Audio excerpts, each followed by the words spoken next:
20절인데요. 우리 아까 다 읽었죠?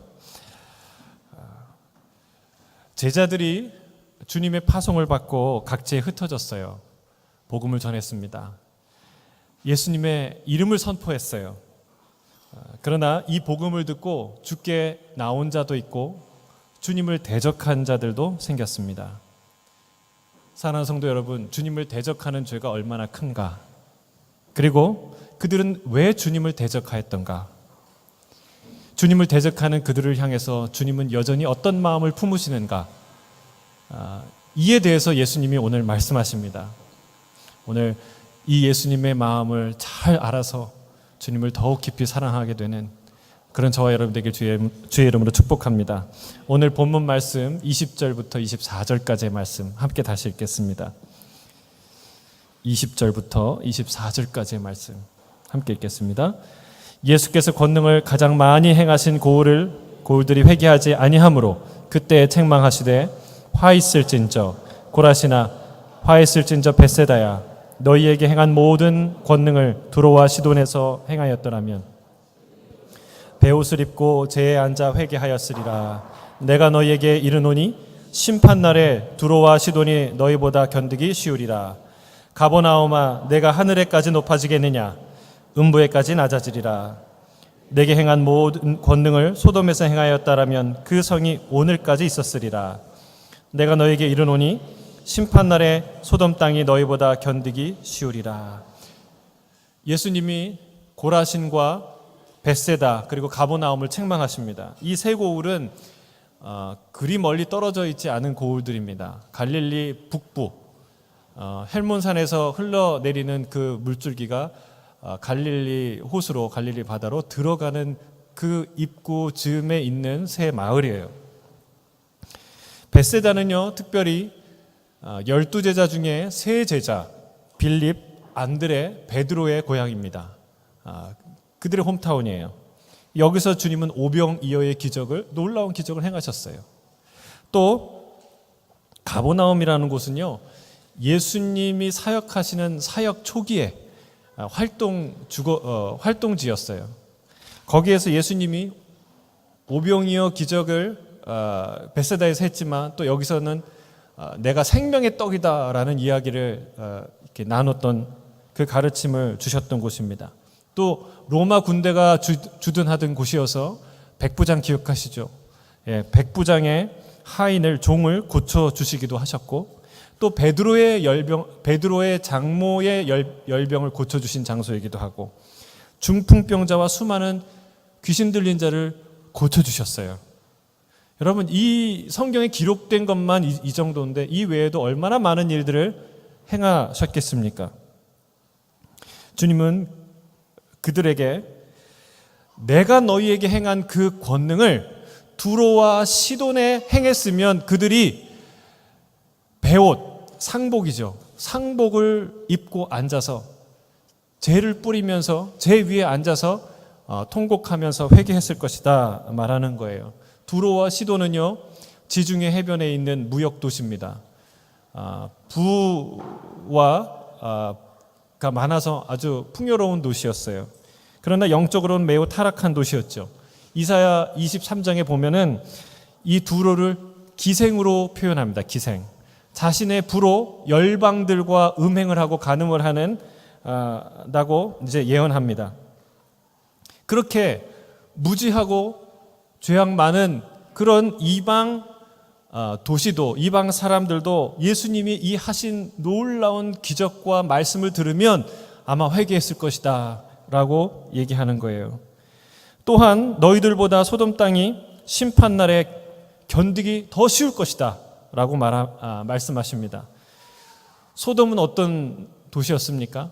죄악이 창궐해서 하나님의 유황불의 심판을 받았던, 그러니까 즉결 처분을 받았던 그런 도시입니다. 여러분 이 도시보다 너희가 훨씬 더 심각한 그런 심판을 받게 될 것이다 라고 얘기하는 거예요. 무시무시한 선언입니다. 저는 이 선언과 상관없는 저와 여러분 되길 주의 이름으로 축복합니다. 여러분 그런데 왜 이 고울들이 이런 그 심판을 받게 되었을까요? 선고를 받았을까요? 그 동성애를 비롯하여 온갖 죄악에 창궐하여서 타락했던 소돔과 고모라보다 더 심한 심판을 받아야 될까요? 이유는 간단해요. 소돔과 고모라보다 더 심각한 죄를, 더 큰 죄를 지었기 때문에 그렇습니다. 그 죄는 무엇입니까? 예수 그리스도를 거부한 죄예요. 니느웨가 회개한 그 사건을 기억하세요? 그들은요, 요나의 시원치 않은 전도 행위로 회개했어요. 여러분, 요나는 당대의 유명한 선지자요, 종교 지도자였어요. 하나님이 그를 니느웨로 보냈어요. 하나님의 말씀을 전하라고, 회개의 메시지를 전하라고. 근데 이 요나의 마음에는 순종의 마음보다는 불만이 가득했어요. 이 원수 니느웨를 하나님이 구원하시겠구나. 이 원수 니느웨를 구원하는데 하나님이 하필이면 나를 사용하시는구나. 너무나 불편한 거예요. 그래서 여러분, 요나서를 보면은 니느웨가 3일길을 행해야 되는데 하루 동안 그 메시지를 전했다고 그래요. 여러분, 걸어 다니는 것만 3일을 걸어야 다 걸어 다니는 그 큰 도시에 딱 하루만 사역한 거예요. 그런 선고를, 그런 회개의 메시지를 들었는데 어떻게 됐습니까? 온 니느웨가요, 왕부터 백성까지 다 상복을 입고 제에 앉아서 회개를 했어요. 놀라운 기적이죠. 여러분, 정말 놀라운 일입니다. 그들은 이방 사람, 자기보다 못한 저 후진국 히브리 민족 이스라엘에서 온 한 선지자가 외친 메시지를 듣고 다 왕부터 백성들이 회개했던 거예요. 주님은 마태복음 12장 41절에서 이렇게 말씀하십니다. 함께 읽겠습니다. 시작. 심판 때에 니느웨 사람들이 일어나 이 세대 사람을 정죄하리니 이는 그들이 요나의 전도를 듣고 회개하였음이거니와 요나보다 더 큰 이가 여기 있으며. 주님은 얘기하세요. 그 니느웨의 회개의 메시지를 전했던 그 요나보다 더 큰 사람이 여기 있다. 내가 바로 그런 사람이다. 여러분, 고라신, 벳세다, 가버나움이 어떤 죄를 지었냐? 그 세 마을, 세 도시는 적어도 요나보다 더 위대한 선지자, 그 큰 선지자가 와서 더 많은, 더 확실한 표적을 행하였고, 더 오랫동안 얘기하였고, 더 친절하게 얘기하였고, 더 분명하게, 더 강력하게 얘기하였고, 더 자세하게 복음을 전했는데도 불구하고 그들은 회개하지 않았다는 거예요. 더 많이 받은 자는요, 더 많이 요구하게 돼 있습니다. 회사에서도 월급 더 많이 받는 사람이 더 많은 책임을 지게 돼 있어요. 또한 스바의 여왕을 아십니까? 이 스바의 여왕은 지금으로 말하면 사우디아라비아의 남쪽, 그 나라 이름이 뭐죠? 예멘. 그래서 땅 끝에서 솔로몬의 지혜를 듣고자 그가 왔다고 했어요. 그녀는 진리를 듣고 그리고 지혜를 얻기 위해서 그 먼 길을 마다하지 않고 자기가 갖고 올 수 있는 가장 좋은 보물을 가지고 솔로몬을 찾아왔어요.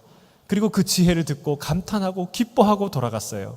여러분, 그런데 얘기하는 거예요. 솔로몬보다 더 지혜로운 분이 여기 계시다. 여기 있다. 그 지혜 자체이신 분이 여기 있는데 지혜가 말하고 있는데 그 지혜를 듣지 않는 거예요. 진리가 진리를 선포하고 있는데 저건 진리가 아니야. 그건 진리일 수 없어. 지혜가 지혜를 말하고 있는데 저건 지혜가 아니야. 요즘에 지혜라는 분이 참 많으시죠? 예. 이름 중에 지혜라는 분이 참 많으시죠? 좀 분위기가 성찬식을 해서 좀 엄숙한 것 같은데, 그런 지혜 말고 진짜 지혜 자체이신 그 분이 와서 지혜를 선포하는데 그건 지혜가 아니야 라고 무시하는 거예요. 여러분, 이건 큰 죄라는 사실입니다. 도시의 악함은 무엇입니까? 여러분, 도시의 악함은요, 진실의 여부보다 숫자를 더 의지한다는 거예요. 한 개인은 도덕적인 양심을 갖고 행동을 해도 이것이 단체가 되고 사회가 되고 무리가 되면 아무렇지도 않게 비도덕적인 일들을 하곤 합니다. 개인적으로는 예수 그리스도가 나쁜 사람이라고, 그리 나쁜 사람이라고 생각하지 않아도 온 사회가, 온 무리가, 온 마을이 다 예수님을 비판하고 대적하고 몰아내면 나도 그렇게 해야 되는 것 같고, 그렇게 하는 것이 정당한 것 같고, 그게 아무렇지도 않은 거예요. 여러분, 소돔이라는 도시는 어떤 죄를 저질렀습니까? 개인적으로는 말할 수 없이 부끄러운 동성애를 집단적으로 행함으로 인해서 부끄러움을 당당함으로 바꾸어 버렸어요. 고라신과 벳세다 그리고 가버나움은 개인적으로는 흠잡을 데 없는 이 예수님을 집단적으로 거부하면서 양심의 가책을 씻어버렸어요. 저는 사랑하자, 축복하자, 사랑하자는 아직 없군요. 사랑하는 축복하자, 행복하자 여러분, 학교에서 여러분은 하나님을 경외하지 않는 사람을 만나게 될 거예요. 많은 사람을 만나게 될 거예요. 여러분은 그들과 사귀고 함께 공부하고 함께 생활하면서 많은 갈등을 겪을 수도 있어요. 근데 그때 여러분, 내가 어떤 태도를 취해야 되느냐가 중요해요. 많은 사람들이요, 대학교 들어가고 나서 교회를 안 다니기 시작해요. 왜 그런 줄 아세요? 이 부분에 대해서 입장을 정리하지 못했기 때문에 그래요. 하나님이 없다고 하는 친구들과 관계를 끊으라는 말입니까? 아니에요. 사도 바울이 얘기했듯이 만약에 그렇게 하면 지구를 떠나야 될 거예요. 예수 안 믿는 사람은 다 만나지 마라. 하나님을 경외하지 않는 사람은 말도 섞지 마라. 그러면 우리가 어떻게 살겠어요? 지구를 떠나야지. 그렇게 하라는 얘기가 아닙니다.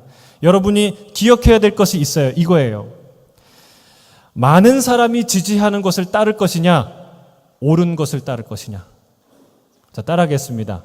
많은 사람이 지지하는 것을 따를 것이냐, 옳은 것을 따를 것이냐.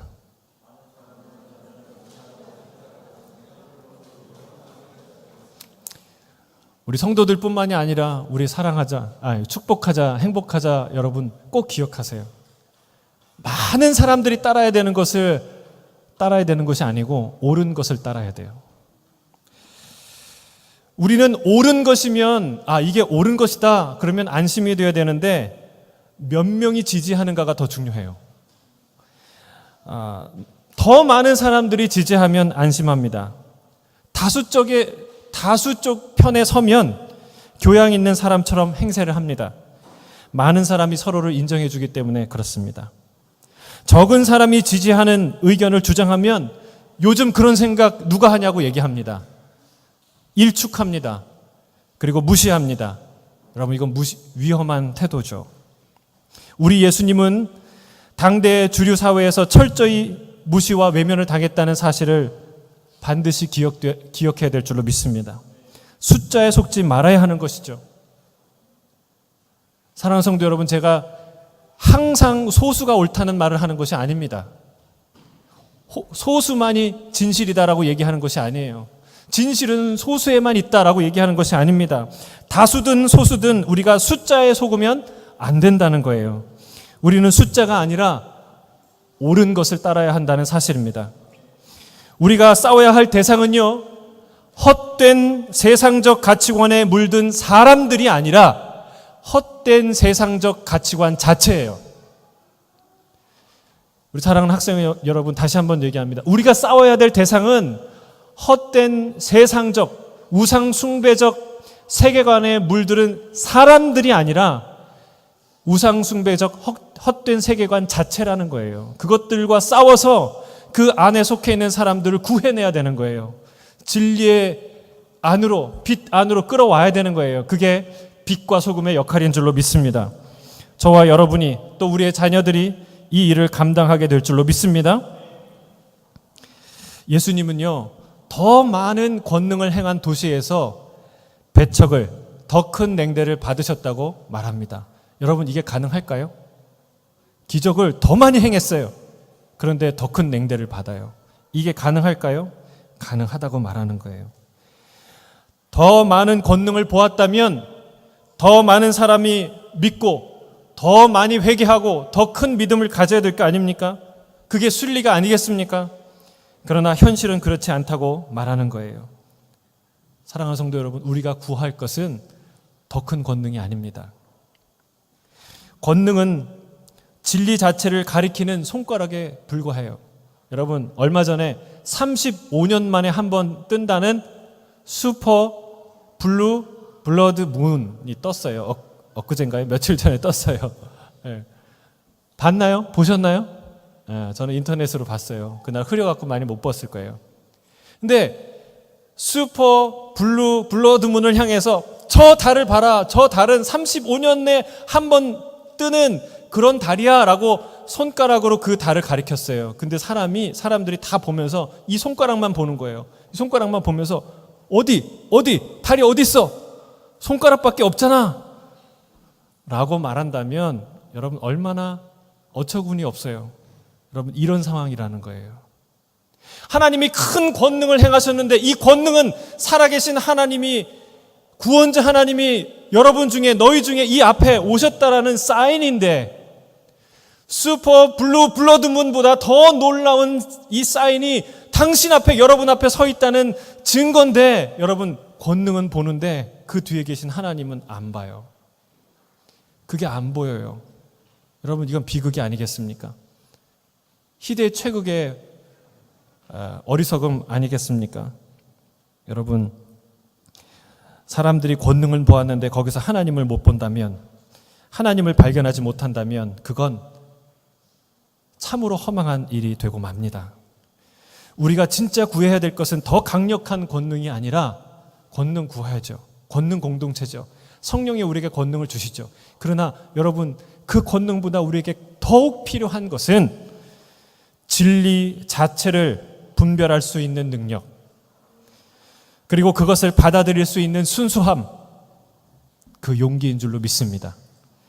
다수의 편이 아니라 진리의 편에 설 수 있는 용기, 그것이 우리에게 필요한 줄로 믿습니다. 여러분, 인류 역사의 가장 큰 죄는 뭔지 아세요? 살인죄 아니에요. 예수님을 거부한 죄예요. 왜냐하면 요나보다 더 위대한 메신저, 아니 하나님의 메시지 자체, 하나님의 말씀 자체가 그 앞에 섰는데, 솔로몬보다 더 지혜로우신 분, 아니 지혜 그 자체가 말씀하고 계시는데 그들은 그 예수님을 거부했기 때문에 그렇습니다. 저 위대한 창조주 하나님을 그냥 잡상인 취급하는 거예요. 여러분, 잡상인은 거부될 수 있어요.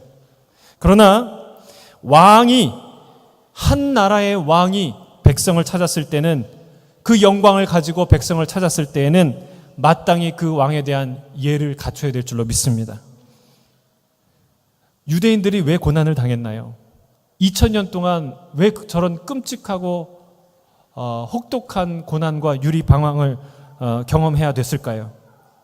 저들은 십자가에 예수님을 못 박으면서 이렇게 얘기했어요. 그 피를 우리와 우리 자손에게 돌리라. 무슨 말인지 알지도 못하고 한 얘기겠죠.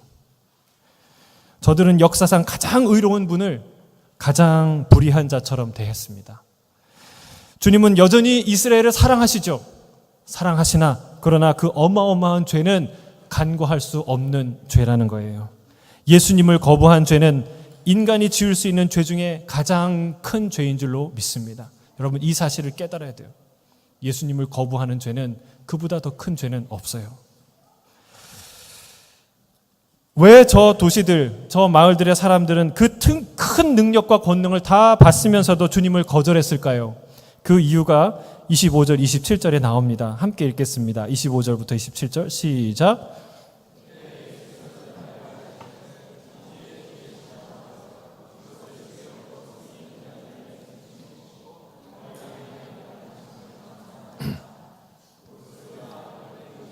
아버지의 뜻이니이다. 내 아버지께서 모든 것을 내게 주셨으니 아버지 외에는 아들을 아는 자가 없고 아들과 또 아들의 소원대로 계시를 받은 자 외에는 아버지를 아는 자가 없느니라. 여러분, 어떻게 들으면 좀 제자들이 자존심 상할 수도 있는 얘기예요. 왜냐하면 이 말씀대로라면 이 얘기를 듣고 있는 사람들은 적어도 지혜롭고 슬기로운 자가 아니라 어린아이와 같은 자다라는 얘기잖아요. 그렇죠? 근데 여러분, 아이들도 아이 취급받으면 기분 나쁩니다. 그럼 엘리베이터에서 딱 아이들을 만나서 아우 애기야 참 이쁘다 그러면은 딱 그 얘기 듣는 애기가 기분 좋을까요, 나쁠까요? 대답 안 해요. 여기 애기 어디 있어요? 애기 없어요. 그런다고요. 여러분, 아이들도 아이 취급받는 거 기분 나쁜데 이 제자들이 다 큰 어른이 이런 어린아이 취급받으면 기분이 좋겠습니까? 근데 여러분, 이 어린아이 취급하는 것은요, 예수님만 하실 수 있는 거예요. 우리가 다른 사람을 어린아이 취급하면 안 돼요. 그런 태도야말로 어린아이와 같은 태도예요. 여러분, 70세가 돼도 90세 이상 되신 아빠, 엄마한테는 그분이 아이일까요? 어른일까요? 물론 어른이죠. 어른이지만 여전히 내 사랑하는 아들이고 내 딸이죠. 여러분, 이와 같습니다. 주님 앞에는 우리가 언제까지나 아이인 줄로 믿습니다. 이게요, 성경에 주님이 이렇게 고백하셨어요. 말씀하셨어요. 이사야 46장 4절에 이렇게 말하고 있어요. 함께 읽겠습니다. 시작. 너희가 백발이 되기까지 내가 너희를 품을 것이라. 내가 지었은즉 내가 업을 것이요 내가 품고 구하여 안하리. 여러분, 노년이 되고 백발이 돼서도 너는 내 애기다. 여러분, 갓난 애기 때만 뽀뽀하고 뭐 안고 이러는 게 아니라 하나님이 여러분이 백발이 되어서도 너는 내 애기야. 안고 업고 하신다는 거예요. 할렐루야. 저 이 말씀 참 좋아요.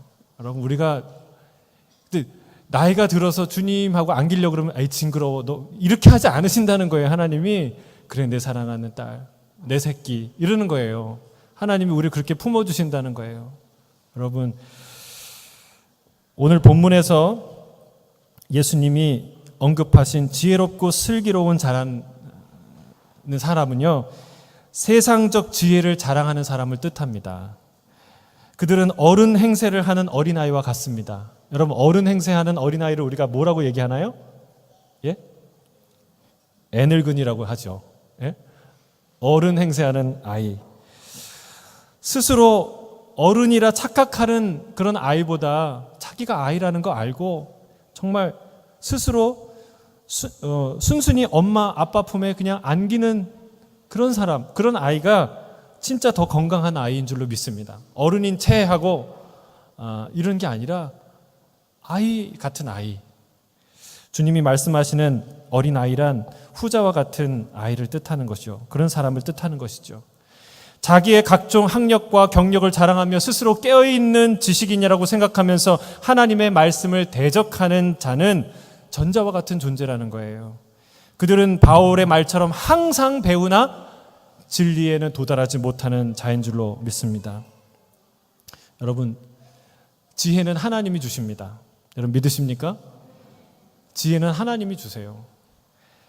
우리말에 서당계 3년에 뭐를 읊는다? 풍어를 읊는다는 말이 있어요.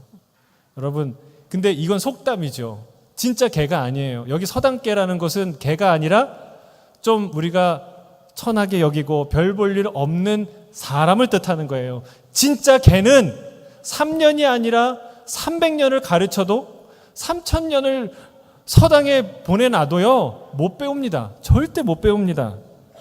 한번 실험해 보시기 바랍니다. 예. 그럼 사람이니까 배우는 것이죠. 어깨 너머로 배우는 것이죠. 근데 사람은 무한정 배울 수 있느냐? 여러분, 사람도 어느 한도까지밖에 배울 수 없어요. 여러분, 개도 배우는 거 아시죠? 개도 가르치면 어떤 것은 배워요. 훈련 받아요. 그런데 그 개가 넘을 수 없는 한계가 있어요. 결코 넘을 수 없는 한계.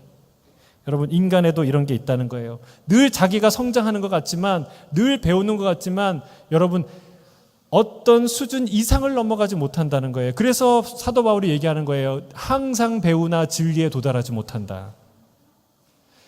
우리는 박사학위를 10개, 20개 가져도 넘지 못하는 한계가 있다는 거예요. 그거 누가 열어주셔야 갈 수 있어요? 하나님이 열어주셔야 그 다음 단계로 갈 수 있다는 것이죠. 그 한계를 날마다 경험하는, 날마다 인정하는, 날마다 무릎 꿇는 자가 진짜 학문하는 사람이고, 그런 겸손을 가진 자가 날마다 성장하게 될 줄로 믿습니다. 특별히 모든 지식 가운데 이 구원의 지식, 예수 그리스도에 대한 이 지식은요, 깊이 연구한다고 나오는 지식이 아닙니다. 하나님의 아들이 우리의 죄를 대신해서 십자가에 지시고 죽으시고 정말 대속한다는 그것을 누가 깨달을 수 있겠습니까? 누가 이해할 수 있겠습니까? 오늘날 지금의 지식인들도 그 이야기가 충격적이고 받아들이기 힘든 지식이지요. 여러분, 또한 우리 안에 상식과 같이 얘기되는 개념들이 사실은 하나님이 알려주지 않으면 우리가 도저히 깨달을 수 없는 개념들이 많아요. 예를 들면 선교, 모든 교회들이 선교 외치지만 우리가 이 선교라는 개념이 우리 스스로부터 나온 개념이 아니라는 것을 사도행전 15장이 가르쳐주고 있어요. 여러분, 이 사람들이 어떻게 예수님이 이 십자가에 죽으시고 부활하신 그 놀라운 부활 사건을 보았던 사람들이 어떻게 생각했냐면, 여전히 그 사람들도 어떻게 저 무지한 이방인이 구원을 얻을 것이냐 라고 생각했던 사람이 다수였다는 거예요. 사도행전 15장에 사도들이 그리고 주의 사역자들이 모여서 이방 가운데 하나님이 복음을 전파하시고 성령이 임하시고 그들이 구원을 얻고 주님께 돌아오는 놀라운 소식을 듣고 나서야 그제야 깨닫는 거야. 아하, 하나님이 이방 가운데 구원의 길을 여셨구나. 여러분, 성경에 구원의 이야기가 없나요? 구약에 그런 이야기가 없나요? 아니에요. 만민이 주께 돌아올 거라는 말이 얼마나 많아요. 그럼에도 불구하고 그들은 까마득하게 몰랐어요. 여러분, 하나님이 가르쳐 주셔야 안다는 거예요. 여러분, 일부다처제, 노예제도 폐지, 그리고 여성투표, 여러분, 이런 개념들이, 오늘날 상식화된 이런 개념들이 얼마나 많은 시절 인식하지 못하였고, 얼마나 수많은 반대에 부딪혔고, 심지어는 전쟁을 불사해서 얻어낸 가치인 것을 우리가 알지 않습니까? 여러분, 인간이 자기의 인식의 틀을 깨고 나오기가 그토록 어렵다는 거예요. 자신의 이론이 더 많을수록, 자신의 강한 자부심이 강할수록, 가진 것이 더 많을수록 그것을 깨뜨리기가 더 어렵다는 사실입니다. 왜 그럴까요? 왜 그럴까요? 그들은 이 마음이 있는 거예요. 나는 어른이다. 어린인데 스스로 어른이라고 말하고 생각하는 이 태도 때문에 그들은 그 벽을 깨뜨리고 나올 수 없는 것이죠. 하나님의 말씀을 깊이 연구함으로 내가 하나님보다 하나님을 더 잘 알 것 같은 그런 교만과 자만함에 빠졌다는 사실이에요. 주님은요, 이렇게 얘기하십니다. 아들의 소원대로 계시를 받은 자 외에는 이 비밀을 아는 자가 없다라고 말씀하세요. 주님께서 알려주지 아니하시면 우리는 아무것도 알 수 없는 줄로 믿습니다. 항상 배우나 결국 진리에 이르지 못하는 그런 존재라는 것을 우리가 깨닫게 되길 바랍니다. 주님 앞에 겸손해지기를 주의 이름으로 축복합니다. 여러분, 우리 예수님은 참 겸손하신 분이에요. 나는 온유하고 겸손하니 말씀하셨어요. 학문으로 보자면 여러분, 이 12제자가 학문적 소양이 전혀 없는 사람들이에요. 그렇죠? 근데 그들에게 하나님이 인류 역사상 가장 위대한 해방의 지식을 전수하고 있어요. 놀라운 사실이죠. 천지를 창조하신 그 하나님이 12명, 기껏해야 70명 앉아놓고서 그들을 기뻐하세요. 위대한 신학자들도 듣고서 울고 갈 강의를 듣는데 이들이 알려져도 깨닫지 못하는 것을 예수님이 나무라지 않으세요. 비웃지 않으세요. 때로는 우쭐대고 혈기 부리고 지들끼리 싸우는 저들을 하나님이 한없이 용납하세요. 이 놀라우신 주님, 이 주님 앞에 나아가는 저와 여러분 되길 주의 이름으로 축복합니다. 자기가 스스로 지혜로운 자라는 생각을 버리고 내가 알 거 다 안다. 아니, 다 아는 건 아니지만 알 만큼은 안다. 여러분, 이런 교만 버리고 어린아이처럼 순수하게 나아가는 저와 여러분 되길 주의 이름으로 축복합니다. 주님은 새 고울이 회개하지 않음을 꾸짖으시고 야단치셨지만 책망하셨지만 그러나 저주하지는 않으셨어요. 여러분, 오히려 안타까워하고 계십니다. 소돔과 고모라보다 더 심한 심판을 받을 만한 짓을 너희가 하고 있다라고 말하고 계시는 거예요. 한탄하고 계시는 것이죠. 어떻게 알 수 있을까요? 우리 28절부터 30절에 그 자신을 거부하고 대적하는 사람들을 향한 예수님의 마음이 고스란히 담겨 있어요. 우리 함께 읽겠습니다. 28절 30절 시작. 수고하고 무거운 짐진 자들아 다 내게로 오라. 내가 너희를 쉬게 하리라. 나는 마음이 온유하고 겸손하니 나의 멍에를 메고 내게 배우라. 그리하면 너희 마음이 쉼을 얻으리니 이는 내 멍에는 쉽고 내 짐은 가벼움이라 하시니라. 주님은 저들을 향해 말씀하십니다. 너희는 겉으로 큰 소리를 치고 있고 아주 자신만만하게 얘기하고 있다마는 내가 지고 있는 그 삶의 무게가 얼마나 크냐? 죄의 짐은 또 얼마나 무거우냐? 그 아픔을 무엇으로 씻어낼 수가 있느냐? 내가 알고 있다고 큰 소리치고 할 수 있다고 말하지만 실은 내 영혼은 얼마나 떨고 있으며 얼마나 두려워하고 있는지 내가 다 안다. 내게로 오라. 내게로 와서 쉼을 얻으라. 주님이 말씀하십니다. 또 주님은 나의 마음이 온유하고 겸손하다고 말씀하세요. 여러분, 모든 사람에게 심지어 자신을 완강히 거부하던 자들에게 주님은 손을 내밀고 이렇게 얘기하고 계시는 거예요. 하나님께 나아가지 않은 사람들은 어떤 생각을 하냐면 하나님은 자기 잘난 맛에 사는 사람이야. 하나님은 자기만 잘났고 다른 사람은 다 멍청하다고 생각하는 교만한 폭군이야 라고 생각합니다. 여러분, 지독한 오해라는 거예요. 지독한 오해요.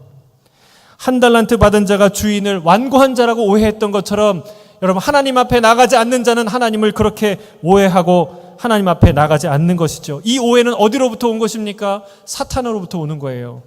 사탄이 수시로 들려주는 아주 작은 불신부터 시작해서 오해와 편견과 감정들이 쌓이고 쌓여서 거대한 거짓의 산이 되고 그것이 하나님과 우리를 가로막고 있다는 사실입니다.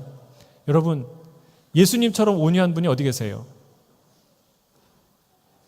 당장이라도 12군단이 더 되는 그런 천군 천사를 동원하실 수 있는 분이 저 대제사장과 바리새인들의 그 모욕과 수치와 저주를 다 감당하고 계시지 않습니까?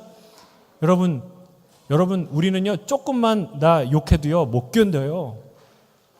능력이 없어서 가만히 있지, 능력이 있는데 그거 견디는 사람 많지 않아요. 예수님은 놀라운 하나님의 권세를 가지신 분이 그 모든 수욕을 다 견디세요. 여러분, 예수님처럼 겸손한 분이 어디 있습니까? 여러분이 만약 대학 교수라면 유치원에 가서 강의하시겠습니까? 유치원에 강사 자리 하나 놨으니까 와서 강의해 주세요 하면 가겠습니까? 여러분, 안 가요. 자존심이 상해서 안 가요. 그러나 천지를 지으신 창조주께서 어부들 앞에서 아무것도 알지 못하는 사람들 앞에서 인류 역사상 가장 위대한 해방의 지식을 그들에게 강의하십니다. 여러분, 우리 주님은 온유하고 겸손한 분이에요. 언제나 주를 찾는 모든 사람들에게 두 팔 벌려 환영하시고 안아주시는, 내어쫓지 아니하시는 분인 줄로 믿습니다. 주님은요, 내 멍에를 메고 배우라고 말씀하세요. 무슨 말이에요? 내가 멍에를 대신 져주겠다, 같이 지겠다라는 얘기예요. 이 멍에라는 건요, 소가 밭을 갈 때 이렇게 어깨에 지는 그런 도구를 말해요. 소가 한 마리가 밭을 갈면 힘들겠지만 두 마리가 함께 갈면 어떻게 될까요? 훨씬 쉬워요. 훨씬 쉬워요. 근데 나보다 더 큰 소가, 더 힘센 소가 이 멍에를 같이 메고 쭉 나가면요, 어떻게 될까요? 나는 그냥 쫄래쫄래 따라만 가면 돼요. 정말 쉽고 가벼운 짐이에요. 여러분, 이런 일들이 일어난다는 거예요. 여러분, 주 예수께 나아가는 자, 주 예수님을 영접하는 자에게는 이런 일이 일어날 줄로 믿습니다. 내 인생의 짐이 한결 가볍고 쉼과 안식을 얻게 될 줄로 믿습니다. 그건 쉬워질 뿐만이 아니라 기쁜 거예요. 왜요? 예전에는 혼자 그 짐을 지고 갔는데 같이 함께 그 길을 걸어갈 동역자가 생겼잖아요. 벗이 생겼잖아요. 그건 외로운 길이 아니라 기쁜 길이 돼요. 이런 놀라운 일이 일어날 줄 믿습니다. 주 예수님을 영접하는 자가 되길 주의 이름 축복합니다. 여러분, 사람들 중에는요, 주 예수님을 믿는 것은 너무나 힘든 일이다. 왜 이렇게 힘든 일을 나에게 시키는지 모르겠다 생각하는 분이 계세요. 여러분, 그냥 생각해 보십시오. 우리 주님과 함께 여러분이 멍에를 매면 내가 힘들까요? 주님이 힘들까요? 예? 한번 생각해 보세요. 주님과 내가 멍에를 같이 져요. 누가 힘들까요? 제가 예를 한번 들어볼게요. 여러분, 동업을 하는데 여러분보다 자본금이 더 없는 사람, 아주 가난한 사람, 경험도 없는 사람하고 동업한다고 생각해 보세요. 누가 더 힘들까요? 그 동업이라는 멍에를 지고 가는데 누가 더 힘들까요? 여러분, 내가 주님을 의지하면 내가 힘든 게 아니라 주님이 힘든 거예요. 왜? 주님이 십자가를 지니까. 나의 죄악, 나의 무지, 나의 완고함, 나의 어리석음의 짐을 누가 지시니까? 예수님이 지시니까. 예수님 믿는 것은 큰일 해주는 게 아니라 내가 예수님에 대해서 믿어주는 거, 교회 나가주는 거, 예배 드려주는 거, 이건 위대한 착각이에요. 여러분, 주님께 여러분의 인생을 드리면 누가 더 힘들어지느냐? 예수님의 인생이 꼬이는 거예요. 져야 될 십자가 더 많은 거예요. 참아야 될 분량이 더 많은 거예요. 여러분, 그 주님 앞에 내 십자가를 내려놓는 저와 여러분이 되길 주의 이름으로 축복합니다. 말씀을 마무리하겠습니다. 여기 태초에 하나님과 함께 하신 분, 만물이 그로부터 나왔고 지은 것이 하나도 그가 없이는 된 것이 없는 그분께서 계십니다. 저 고라신과 베세다처럼 가버나움처럼 완고한 자들이 되지 않게 되기를 주의 이름으로 축복합니다. 가장 큰 죄는 살인죄가 아니라 가장 큰 죄는 가장 위대하신 주님을 잡상인 취급하는 죄입니다. 요나보다 더 크고 솔로몬보다 더 지혜로우신 위대하신 예수님을 거부하는 죄인 줄 믿습니다. 저들은 스스로 어른이라 생각한 어린아이였습니다. 겸손한 주님께 나와 주님의 가르침을 받지 않아 스스로 자멸의 길에 들어서게 된 것입니다. 그런 자들을 향해 주님은 두 팔 벌려 말씀하십니다. 뭐라고 얘기하십니까? 수고하고 무거운 짐진 자들아 다 내게로 오라. 내가 너희를 쉬게 하리라. 할렐루야. 주님께 나와 내 모든 짐을 내려놓고 쉼과 안식을 얻는 저와 여러분이 되길 주의 이름으로 축복합니다. 아멘.